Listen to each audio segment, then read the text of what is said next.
Hi అండి, అందరికీ నమస్కారం. ఈ వీడియోలో మనం అంగళ్ళు మార్కెట్లో ఈరోజు ఇప్పటివరకు జరిగినటువంటి వేలం పాట ప్రకారం రేట్ల విషయానికి వస్తే గనక మొదట స్టాక్ విషయం మాట్లాడుకుంటే గనక స్టాక్ అనేది నిన్న మొన్న ఏ విధంగా వచ్చిందో అదే విధంగా స్టాక్ అనేది యావరేజ్ స్టాక్ అనేది ఉందండి. ఎక్కువ స్టాక్ అనేది లేదు. ఇక రేట్ల విషయానికి వస్తే గనక 20 నుండి 26 కేజీల బాక్సు 500 రూపాయల నుండి ప్రారంభమై క్వాలిటీని బట్టి 800, 900, 930 రూపాయల వరకు టాప్ రేట్లు అనేది పడిందండి. అంగళ్ళు మార్కెట్లో టాప్ రేటు ప్రారంభంలోనే 930 రూపాయలు టీవీఎస్ మండీలో. యాక్షన్లు స్టార్ట్ అయ్యి దాదాపుగా 5-15 నిమిషాలు మాత్రమే అయిందండి. ఇప్పటికి టాప్ రేటు 930 రూపాయలు. కొన్ని లాట్లు మాత్రమే యాక్షన్ అయింది.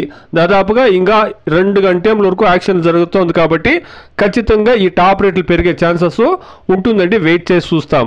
టుడే యాజ్ ఆఫ్ నౌ అంగళ్ళు market 25 to 20 kg boxes 500 rupees to 930 rupees top and top. ఇదండి ఈరోజు ఇప్పుడు వరకు జరిగినటువంటి వేలం పాట ప్రకారం అంగళ్ళ మార్కెట్లో టాప్ రేటు 930 రూపీస్. వెయిట్ చేసి చూస్తాం. యాక్షన్ ఇంకా అన్ని మండీలోనూ జరిగితే గానా క్వాలిటీలు వస్తే గానా బయట రాష్ట్రం డిమాండ్ క్రియేట్ అయితే ఖచ్చితంగా రేట్లు పెరిగే ఛాన్సెస్ ఉంటుందండి. Please subscribe my channel. Please like the video. Please share my video to others. Thank you very much.